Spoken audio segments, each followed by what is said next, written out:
it didn't blow up because of that, but it happened while it was happening. So then everyone was just like blue hair.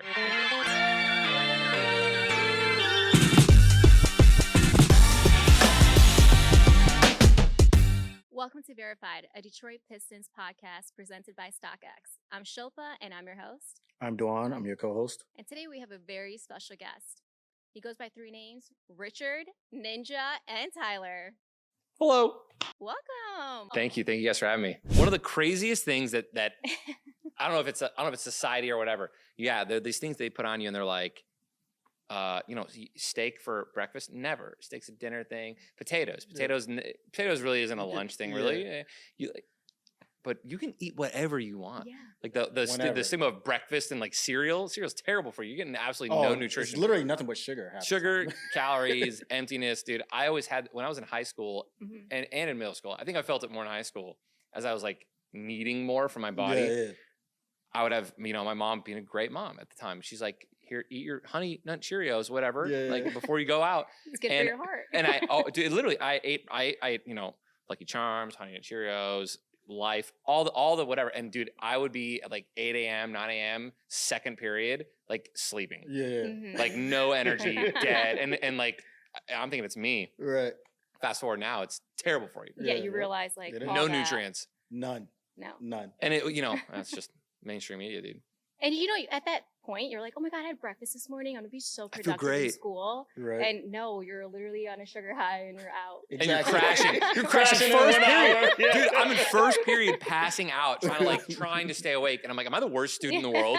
Or, and it's, I don't know. Is this stuff actually boring or is it me? Literally, you don't know. And you can't even analyze it. Like that's like some next level, like outside the box thinking of like self-analysis of like, is it me? Am I bored? Am I dumb? Like what? You don't ask those questions as a kid. Yeah, but but like they say, that as you get older and you realize like, dang, I was eating this.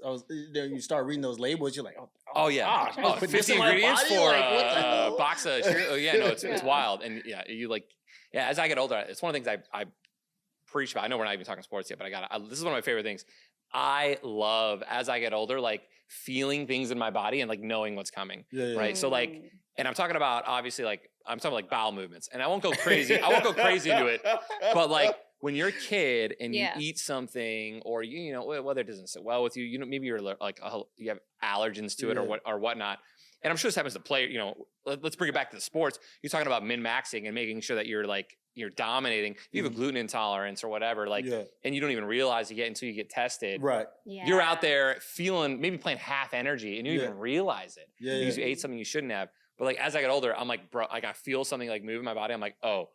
That's not it. I better stay close to a toilet. Like I know, that is not a feeling. But as a kid, you don't even know. You don't know those feelings. So you're sitting there like, whatever. Right, whatever. Oh, why is there a sharp pain in my stomach?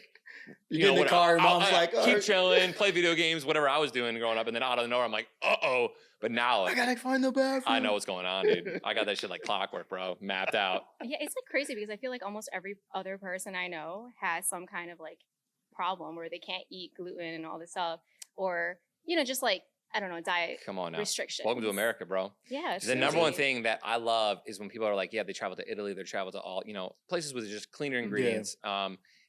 And they're like, and they have a gluten allergy. Yeah. And they'll have like pasta there just to try it out or whatever, and they're like, and they're fine. And they don't even gain weight. They'll lose weight. They'll be losing weight, right? And they're eating the same things that they're eating in America. And it's like, let's be real here, man. There's something going on. I mean, we all know what that is. We all know what it is, but we can't do anything about it. Like, just go absolutely out of your way to order the most nasty. Bro, and then too now they make it so like, if you do want to make sure you're eating the good things, you're paying. You're paying. You're going out of your way. Yeah. Dude, I had a gluten-free bun that I ordered from Chick-fil-A. They don't put it on. It comes in a box. It came in a box. I had to open up the gluten-free bun. And then I had to put together the chicken sandwich myself. Dude. That's like a frozen restaurant. Dude, literally. Bro, it's crazy. It's crazy. Bill Burr was like, he talks about it, man. He's like, they're like, I want the cheese and I want this. And they're like, you can, the cheese and it was like a coffee shop or something. Yeah. I'm like, the sugar is that over there. And he's like, No. I'm paying you to make my coffee. coffee. Yeah. And he goes, how about you just put the coffee? How about you just put I want 2 sugars. And they're like, well, the sugar's over there. That's how I felt. I'm like, I ordered a gluten-free bun. I'm trying to be healthy because I have an intolerance. And I have to put the sandwich together myself. Crazy. Yeah, like everything. You're also probably driving, right? No, I was ordering it, but that's not the point. Because I took an edible, so I was obviously. You were hungry. I was hungry. I just need the food in and my my head wife's so I so can proud eat of me too. My wife's like, Tyler, oh my God, you ordered gluten. Like, you have a gluten intolerance. Like, I'm so proud She's of you. Like, and good job. And then it gets there, and like, it's the nastiest thing I've ever eaten. And I had to put the jalapenos on. I had to put the honey on, the cheese on. Wow. And that's what it takes to be healthy in America. It is. Yeah, we can't be healthy in America. It is what it is. Stop, dude. I could talk about this for 3 hours. No. Where are you from? All my brothers and I were born in the Detroit hospital, and then I moved here. Wait, what Detroit hospital? It was literally down the street. Just say it, Chris. Yeah, it was Ford Hospital. Okay. So we're close. I moved when I was a little baby. I have no memories here. Yeah. But luckily, we moved to Illinois, and my dad was a huge Lions fan, obviously. And he was a full Detroit fan long enough for my oldest brother, John, who's not here right now. But he stayed, true to the Lions, even though he shouldn't have. My dad had to be tough, especially in Chicago. Well, yeah, when the Bears were actually doing well too. Like this is in like the early '90s, mid '90s. Bears were kind of on their run. Their defense was out of, and then you have Hester coming in, and even more reason to root for him. So my dad just full switched to the Bears. My brother John didn't. I got old enough to be interested in sports. Yeah. And then I became a Lions fan because he just pulled me. Hey, I'm happy. Talk about an investment, right? Yeah. Yes, exactly. Talk about an investment because here we are 3 years later and it's a blast. But that's amazing. Yeah, so I have 2 houses, one in Illinois with right next to my mom, my dad, my brothers, everyone, and then my wife and I have another house in Florida. Okay. So that's where, and we just kind of bop back and forth there weather-wise. Gotcha. Yeah, makes sense. A little snowbird action, exactly. Dude. Oh, snow's coming. Yeah, let's go head out over there. Hurricane. Let's go back. Go back to Illinois. Just be careful. Yeah. So you're like a Detroit. Is it just Lions or just Detroit sports in general? So you think? So we made the full so when I tell you, all right. So I'm 33 years old, and the only sport I ever cared about ever growing up was football. And it wasn't. Like, because I played video games, dude. I was a gamer, bro. So I was like, if John could miraculously pull me from my setup to watch a Lions game, it was like a win for him. Yeah. And I would never take time for anything else. So eventually, I got into sports betting a lot, which helped me. I set a limit. I'm responsible. This is what I always preach to other people if they're going to get into it. Like, bet within your means, set a limit, treat it as entertainment. And finally, we started a sports show, and I'm like, dude, I'm gonna get into this. I'm gonna start watching multiple sports. So then I started watching, obviously, basketball, and then I wasn't a full fan of anything other than the Lions. And then John literally 6 months ago, he's like, listen, guys, he's like, because John is diehard everything. He's Tigers, Red Wings, Pistons, Lions, right? No, and there's no in between. We love you, John. Just we love you. John should be on this podcast. So my brother Chris and I, my middle brother, we lived in Chicago forever, right? Yeah. So when the Blackhawks were popping off, right? We were kind of fans of the Blackhawks. He was watching, and it's like, well, you don't know. It's one of those things where it's like, who are you going to vote for? You're not vote for. Who are you going to root for? Where do you live? How long enough do you have to live there? Right. Yeah. To actually not be like a fanboy or a bandwagoner. So we were fans of the Blackhawks as well because when they were going through their run, and then JB's like, listen, it's all nothing. It's all or nothing. Yeah. It's a Detroit we're doing our sports show. Like, we have to commit. Right. And I was like, screw it. Listen, I'm in. I'm in. Because I was always rooting for the Pistons, always rooting for the Red Wings. I'm always rooting for the Tigers. And we just decided a couple months ago to just fully commit and just, we're everything Detroit right now. There you go. Come on, you guys heard it here first. You're right. On this podcast. If only the Pistons didn't have the 3 playoff teams back to back as their openers. What is that, man? Hey, that's our schedule, man. The NBA was like, you know what? We know what we need to give you guys. Yeah. Dude, so it took the Lions finally being good for their first time in God knows how long for them to be like, okay, listen, we'll put you the Chiefs week 1 opener last year, and we won. Yeah. Miracle. Truly, that was an amazing game. Good pull. Yeah, I was about to say good pull. But now, fast forward, right after not only we make the playoffs, we're in the NFC Championship.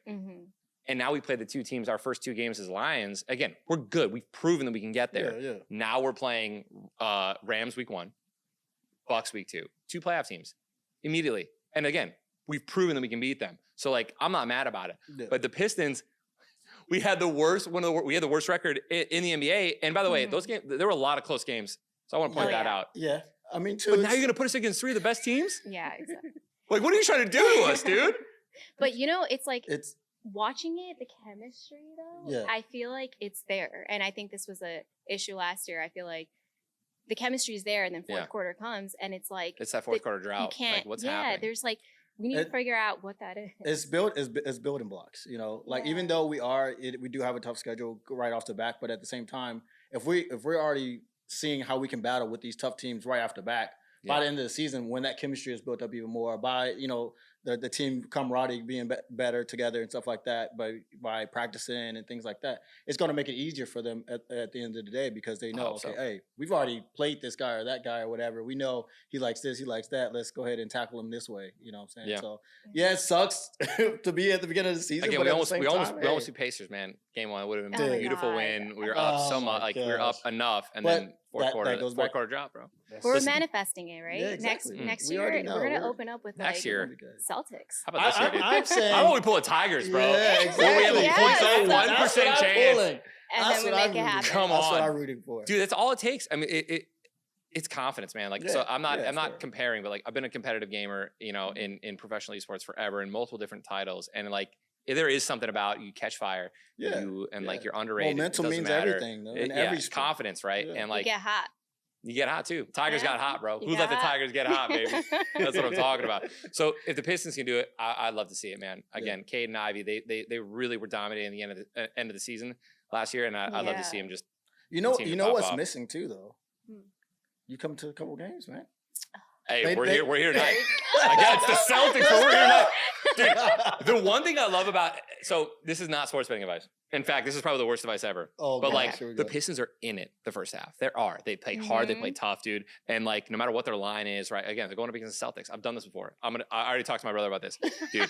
He's shaking his head over there. He's dude, like, they're plus 650 right now against the Celtics. Celtics are minus 1100. All I'm saying is, bro, like you put like a unit on the Pistons money line.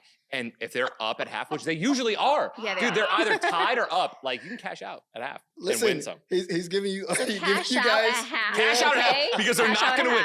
Well, listen, he's giving the FanDuel. It's like you know what that reminds me of? Some advice. I'm just saying, dude. The Pistons, they've done it. I've been able to do it several times. It was a joke in my group chat with me and the boys. I was like, guys, Pistons are going up against Cavs tonight or whoever. They're like plus 600, plus 700. I was like, just put a unit on them and just cash out at half, and they'll be up 7, up 10, and still like plus 500 to win. It's crazy. You know what that reminds me of? The Lions last year. Halfway, there you go.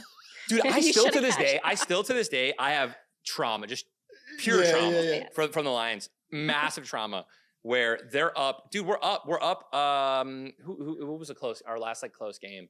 I mean, a lot of close games. It's been like that years in a row. Not the Vikings though, but like we're up 14, and our live line is minus 700. And I see the Lions up 14, and I'm like, we're gonna lose this game. Literally, like we'll throw a pick. We won't throw a pick. We don't throw it too many, but like we'll go 3 and out, whatever. And I'm like, well, here it comes. Here comes the comeback, which inevitably happens all the time against Detroit. And it's just crazy to sit there as a sports bettor to like look at those odds. And a couple years ago, I would be slamming whoever we're playing every time when we're up because inevitably we're gonna lose. Like the Vikings, that comeback to kick a field goal to win the game. Bates, wild. Never. When was the last time the Lions won a walk-off field goal and won the game against a good team?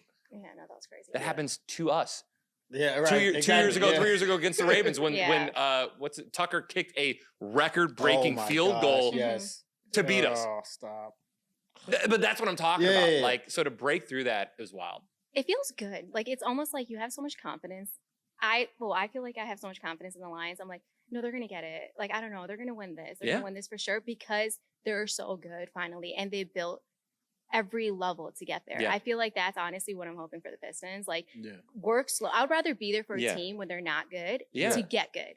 Like, I think that is the most beautiful thing. Like, that's why Tigers, I think it was such a influential. No one saw that coming. Yeah, Yeah. it was so inspiring. It was so, and I feel like the Pistons, like the players actually said that. They're like, hey, we want what the Tigers got. We want to prove it to the city that we can do this. And honestly, this is what I love about Detroit. Dude, I'm serious. We're I'm telling, like if they could feed off the energy of the other teams somehow, you guys ever seen Space Jam where they steal their town in the basketball, dude? Wow, they what could a great reference. Great reference, right? If somehow, if the Pistons could bring the ball and just put a little bit of the talent of everyone right now in Detroit and just pull it into the basketball and just dominate this year, that would be wild. But no, you're right. It's for the city. I can't explain it, man. I see a lot of teams, and dude, I really feel like the Lions and what we're building with Dan Campbell and the grit and all that stuff. Yeah. Dude. That is the city, right? Yeah. And you can feel it. Yeah. When you're watching. They're playing tough, and there's they're playing old clips of Dan Campbell talking about pulling them out into the shallow, deep end, right, and then drowning them just a little bit, dude. And then they're playing it to us, and they're showing our record and the way we're playing. And it's dude, that is the city, man. And if we can just, if everyone can do that, if everyone can feed off that, oh man, I feel like it's definitely possible. I think it is. I said, we're going through the tough times now, so we can celebrate later. Yeah, I agree. That's the best way to say it. I would love to see. You just want to see progress, right? Yeah. And there was a video I saw. I sent it to my brothers. It was one of the most emotional videos I've ever watched. I was actually I'm not even kidding. I felt trauma leaving my body from being a Lions fan for 10 years, and there are fans who have been there for 20, 30 years and 50 years, whatever, and you're still dying on the inside. But it was just a highlight reel of when Dan Campbell came over and we started just drafting top guys, first round picks, second round picks, and it was just a compilation of us drafting these guys, and but them being good, and not our old drafts where we draft number 1, 2 round pick, whatever, and we just they're gone, random player, terrible, right? And we're drafting well, and then now we have Jahmyr Gibbs and Penny Sewell and Sam Laporta, and not only are they amazing, they're key components of our team. It healed me, dude.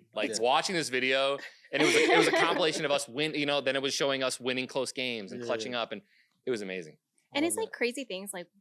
I wouldn't have seen it. I'm sure you guys are probably, I don't know, maybe more sports fans, but for me, it was so crazy because it doesn't make sense to you as a fan. Maybe why are you trading these people? Why are you trading Stafford? Then it all comes together. Yeah. And if it's done right, Well, you got to realize too, on a lot of times, a team, everyone on that team has to understand, okay, when I come to this position or when I come to play for this team, I know this is my role and this is what I need to do to make the team as a whole better. When a lot of the time, especially nowadays, you get a lot of players that's just I'm going to go here or there, but it's really more so for themselves or for the money or for whatever the case may be. And there's for the fame instead of actually knowing, okay, I'm going here for this duty and this is what I'm going to do to make sure the team as a whole is better, not just me as a person. And don't get me wrong, you can in every aspect of every sport, you can definitely be that guy that's I'm going to dominate and it's about me, and maybe you will, but your team loses. And dude, I truly am, for the first time in forever, I feel like it is just different in Detroit right now, especially in the Lions, our football team, where it isn't about a player. Exactly. And I think that if a player tries to make it about themselves, I think Dan Campbell would take care of that real fast. And he'd be like, wake up, dude. This is not, right. Yeah. The same for you. Well, perfect example, when Hutchinson got hurt, it wasn't like, oh, no, we can't survive the next game. No, it was no, we're going to step up where we got to step. Yeah. They're these guys are hungrier because he got hurt. They want to make sure that we're going to play for him. And that was wild to see. Yeah. And then to beat the Vikings on the road. Dude, I don't know if you guys watch the Vikings games, but I talked about this in our sports show. I talked about this with my brothers. I was when they played the Texans at home, I was there was a moment where Stroud was it wasn't first and goal, but it was 1st and 10 on the 15-yard line, dude. And and they got so loud. It was a false start. It was another false start. It was 3 false starts. Yeah. And there was 2 illegal formations on offense. And it was 1st and 40. And it was that was what the home stadium did in Minnesota. They were wild. Yeah. And so for us to go there and win. Yeah. Oh, no. Without Hutchinson, bro. Oh, come on, bro. I was geeking out. It was wild, man. Yeah. And we can do that. We don't I don't want to say we don't need him, but there are people talking about how we need to trade and get another dog like him too. And it's exactly. You got to be careful, dude. Trust the process, right? Maybe get a half a guy, but to get someone like a Max Crosby, truly, like, you know, you're not going to rep Hutch. Yeah. You aren't, unless you get another dog, and there's only like 4 of them in the entire NFL. You're what are we going going to give up for that? Like that? Yeah. And we, you know, I don't know. We believe in the power of Hutch. I do that. Exactly. I'm telling you, he's going to be good. The power of him not even being there, but like what happened to him, like motivating our team enough to, again, and Jared's playing lights out. I know we're talking a lot about NFL, but let's deep dive into some of these other topics. Well, first, like, do you prefer being called Ninja or what? Ninja I really or Tyler. Okay, there we go. So my first name's Richard, but no one calls me Richard. Nice. It's very awkward. Nice. Get rich. Get rich. Yeah, there we go. Been done. So we're good. Right. So yeah, Well, Tyler so from or now Ninja, on, doesn't whenever matter. I see you, I gotta call you Richard now. You call me Yeah, Richard. Richard. Listen, I was wanting all of it, man. I just want, you know, real relationships. So yeah. I do, believe it or not, a lot of people call me Tyler, like that don't even know me. Yeah. Oh, okay. Well, that's because you know what that is. It's the Google, and they're like, "Oh, Yeah, Tyler okay. Blevins, right? Yeah, And exactly. I'm it's like- surprised they don't call you Ninja though. I can't explain it. I love both. I love Yeah. both. If someone says Ninja, I know they're a fan. But if someone says Tyler, I'm always like I'll like a wall will come down that isn't there, And it's not like I think you're my friend immediately, but like I don't know how to explain it. yeah, Because, like- where did it come from then, Ninja?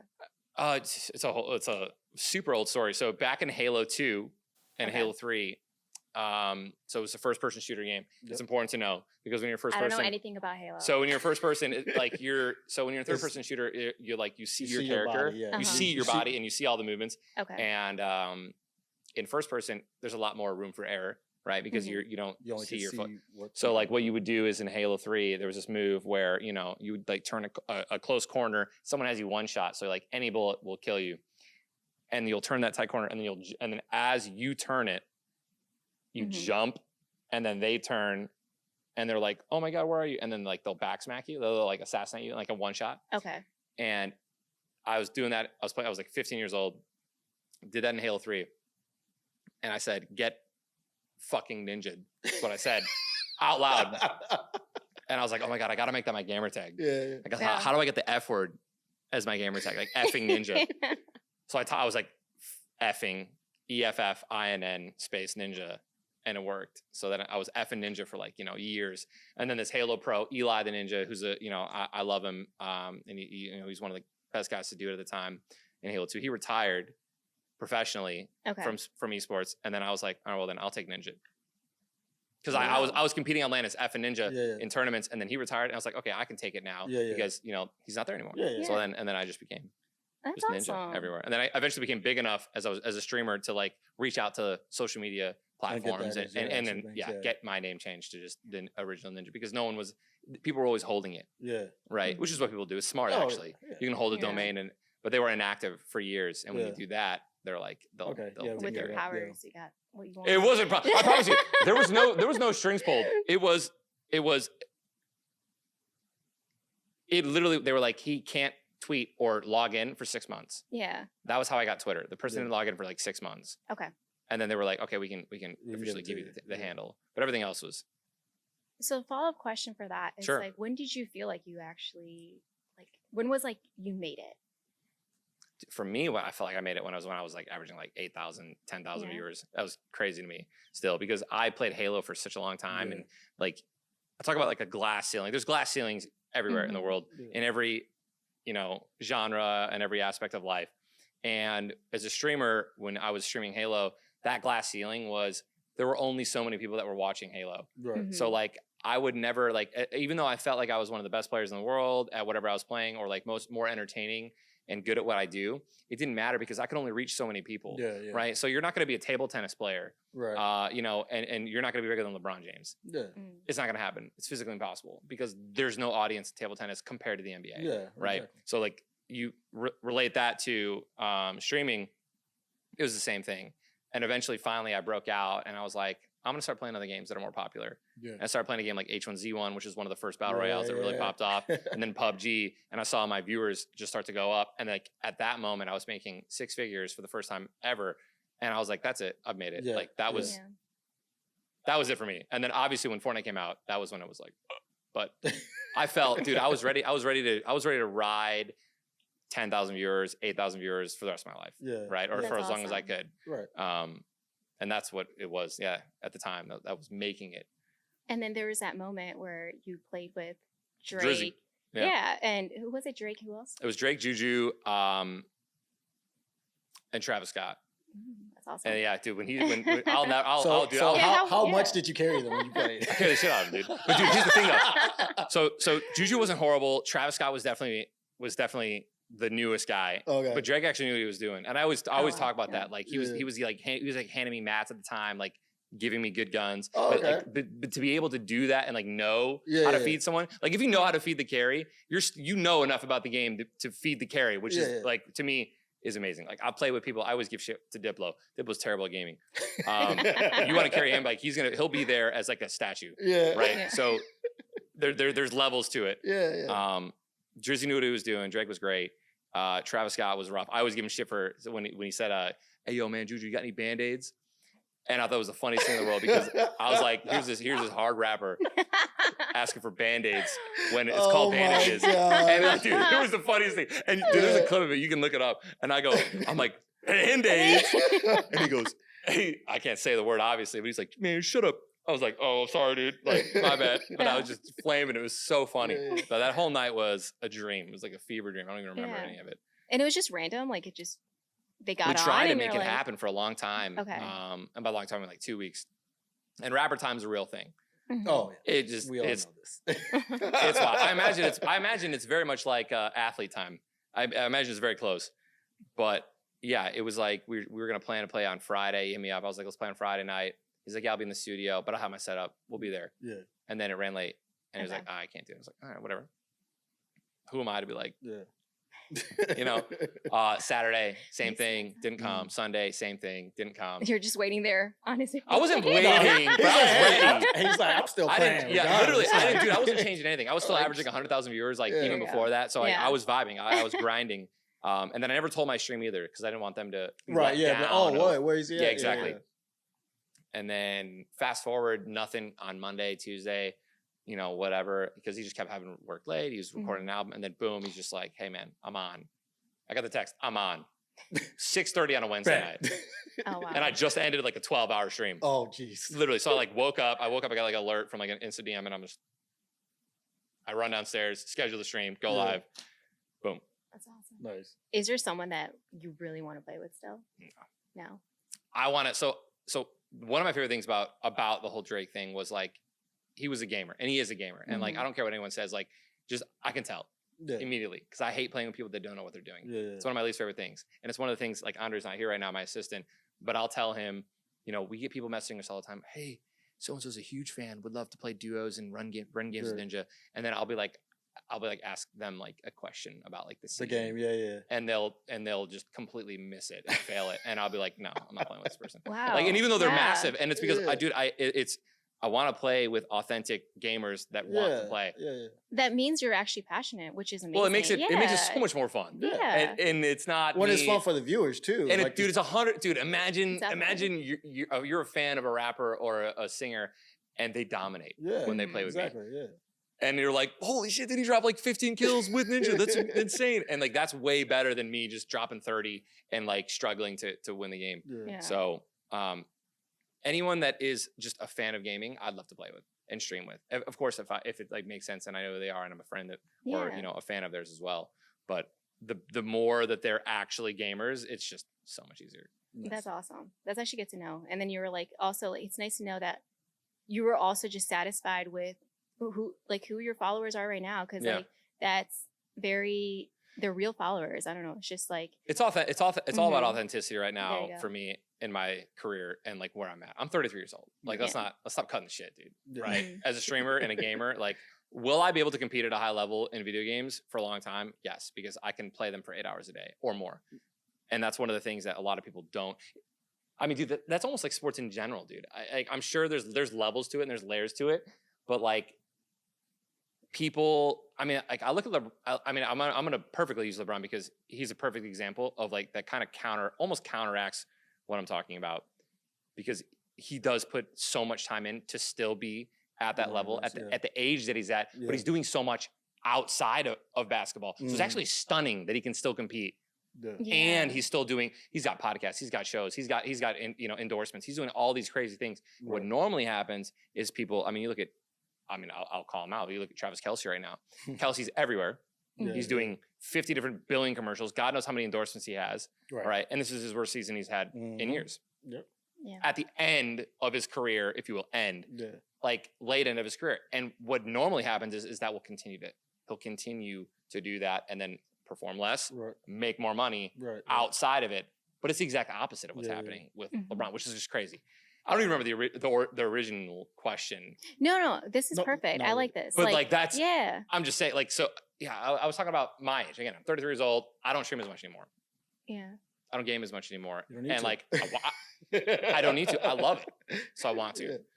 So then I guess like the question would probably be like, what There's- barriers are you trying to break? I don't know if I have any left personally. Wow. I mean, as a Yeah. streamer, like, I don't know. There's, He's I feel like, got that one. Got that one. dude, you got got that people one, like got Kai that one. Cenat right now who are, and like Speed, like I Show Speed, Kai Cenat, Jinxie, just a lot of these big streamers, these younger guys, they're kids. Yeah. And they are doing what I didn't do at their age, and they're Yeah. dominating. Yeah. So like, what can I do? I feel like I've done enough. Yeah. I don't know if there's anything left in me to break another barrier or to like, I've done everything I can, I think, personally.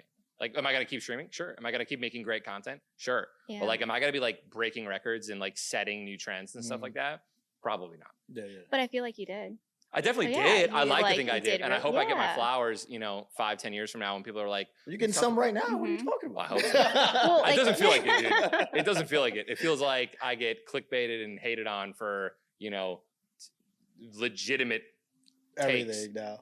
takes, like Yeah, things that are yeah. like actually happening and not even rude. Yeah. Like I'll say something in there and there's these guys on Twitter, man, they'll just clip it and be like Listen, bro. completely out of context. Talk about some fake news. It's crazy. And, Yeah. you know how people are. They just, if someone's so successful, they want to. Oh, how can I bring this person down? Yeah. So, Yeah.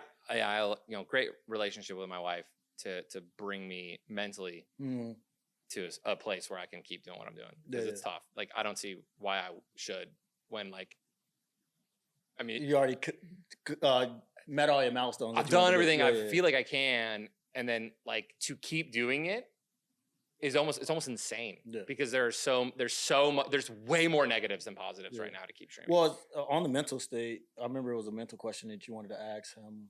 Yeah, no, well, with that, like, yeah, thankful for your wife to help you out Yeah. and all this stuff. But like, in what ways maybe do you think that you feel like the pressure is really on? Like, what is it? Is it you reading comments? Is it? Oh yeah, Yeah. dude. There's nothing like a streamer, and I say that like if you're a YouTuber, don't read your comments. If you're an athlete, Mhm. stay off social media, Yeah. right? Or like don't watch TV. Don't watch your critics. Yeah, but as you're a streamer, is literally Dude, your populating job as you're, is to yeah, read exactly, the chat yeah. and interact and bounce Yeah. off of these people. And when that is more negative than positive, dude, Yeah. it can spiral so fast. Yeah, Yeah. So like I went through a very like 6 months, 4 months, 3 months of just like it was terrible. It was just bad. I was like, why am I streaming? This is Mhm. awful. Why am I, people, it's just bad. Just every negative comment in the world that you can imagine. And there's nothing to riff off of Yeah. because it's all negative. Yeah. And it's like, how can I sit here and play and have fun? And I'm winning games. Yeah, and like, And I I got look over the nothing but- chat yeah. and it's like bad. It's like, okay, cool. Why Is am I there still doing things? this? But are there things now that you do to kind of help that like downfall spiral that So- maybe was happening? Again, talking to Jess, talking to my wife, Mhm. like she'll always, bring me back to reality of like, Big shout out to Jess. Yeah. Keep dude, him she's- level. I would be 6 feet under probably, or who knows, in a ditch. I was gonna say something even worse, but in a joking way, turning tricks for crack is what I was gonna say. Sorry. Dude, I'm serious. Like, so I got really Oh, lucky, God. and at my age, to achieve what I've achieved Yeah. Mhm. at the level that it happened, right? Like. Mhm. It was just like the rise to fame at I was like 25, 26 years old. They say your frontal lobe and your brain stops developing at a high level at around that age. Like you Mhm. fully become a real person at like, Yeah. and that's kind of when I took off. And again, I had, my brothers and my family who always grounded me, but Jess also always grounded me. So like, I'm worried about, the people who are in their 20s right now Mhm. doing what I've achieved, what I've already achieved at Yeah. that age. Cause like, you got a lot of humbling and a lot of you got to stay straight, Yeah. and it's really tough. Yeah. And I got lucky that it happened to me when it did. But Yeah. I don't know. Is there some type of advice you want to give to these younger people who are like gamers and stuff? That I mean, surround yourself by not yes men. Yeah. Like Okay. it's nice to have people that hype Exactly. you up. Yeah. But like, there's nothing better than somebody to tell you like The truth.